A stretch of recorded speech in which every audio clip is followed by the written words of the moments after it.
4 centre தான். இதயம் ஒரு சென்டர், இங்கே தான் அவர் சிம்மாசனம் போட்டு உட்கார்ந்துருக்கிற இடம். இது உணர்வு மையம். இது புருவ மத்தி அறிவு மையம், ஞான மையம், ஈசனை உணரும் இடம். இந்த வகுடு இருக்கே அது அம்மையின் இடம், அருள் சக்தி இருக்கக்கூடிய இடம். உச்சி சிவனோட இடம். அதுதான் வள்ளல் பெருமான் ஜோதி ஜோதி ஜோதி சுயம், தன்னை உணரும் இந்த இதயம் முதல் ஜோதி. ஜோதி ஜோதி ஜோதி பரம், இந்த ஜீவன் மேலே சிவமாக பறந்து அண்ட சராசரம்புறம் இருக்குன்னு உணர்கிற இடம் சிவலிங்க தரிசனமாகிய புருவமத்தி. அது ஜோதி ஜோதி ஜோதி பரம்.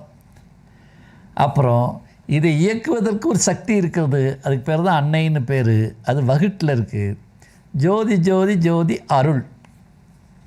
உச்சியில் எல்லாருக்கும் தானே தலைவனாகிய ஆதியும் அந்தமும் இல்லா ஏக இறை பரம்பொருள் இருக்கிறது, அது சிவம். ஜோதி ஜோதி ஜோதி சிவம் அப்படி என்று